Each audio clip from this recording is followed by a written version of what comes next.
Il ritorno in panchina di Chele Lucà porta i frutti sperati all'Atletico Messina che sfata il tabù Sorbello Stadium cancellando finalmente lo 0 nella casella delle vittorie casalinghe. Per i biancoazzurri un successo pesantissimo che permette loro di scavalcare in classifica la Luntina e portarsi adesso in terzultima posizione. La squadra dello Stretto parte forte dopo aver sfiorato il vantaggio con la Corte, il cui destro si spegne a fil di palo. I locali la sbloccano con Cappello che di testa anticipa tutti mettendo alle spalle di Puzzo il pallone che spiana i suoi la strada verso la vittoria.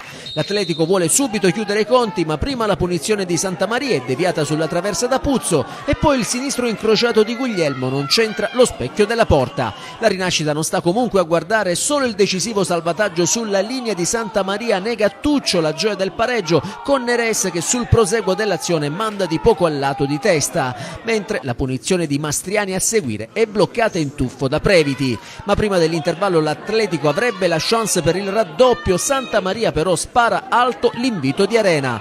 Nella ripresa la rinascita ci crede dopo i tentativi di Mosca su punizione che si perde di un soffio al lato e il destro ravvicinato di Collorafi che non c'entra lo specchio della porta. I pattesi acciuffano il pareggio al terzo tentativo grazie a un errato disimpegno della difesa di casa, con Tuccio che apparecchia per Accetta, bravo col destro a mettere alle spalle di Previti il gol che vale di fatto l'1-1. Una gioia però che dura poco per gli ospiti, infatti la squadra guidata da Lucà non si perde d'animo, rimanendo concentrata e riuscendo, grazie ad una perfetta trama di gioco corale, imbastita dalla propria difesa, a riportarsi in vantaggio con la Corte che riprende la respinta di Puzzo sul tiro di Arena e col destro mette alle spalle del portiere facendo così Atletico Messina 2, Rinascita Patti 1 e per il bomber di casa si tratta della quarta rete in campionato.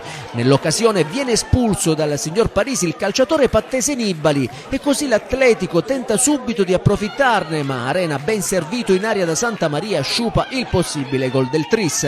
Passano pochi minuti e arrivano altre due espulsioni combinate dal fischietto di Acireale. A finire anzitempo sotto la doccia per reciproche scorrettezze sono infatti Signorino dell'Atletico e il portiere Puzzo degli ospiti con le squadre ridotte in 10 contro 9. La formazione di casa insiste provandoci ancora, ma la Corte col destro calcia di poco alto, mentre Calapai, servito da Briganti dopo aver scartato anche Jaimo, si fa chiudere la porta dall'intervento decisivo di Mosca. Nonostante con l'uomo in meno i pattesi tentano il tutto per tutto, ma subiscono l'ennesima espulsione di giornata dal direttore di gara che ammonisce per simulazione Accetta, doppio giallo per l'attaccante bianconero e via anticipata degli spogliatoi con la rinascita che rimane in 8 uomini.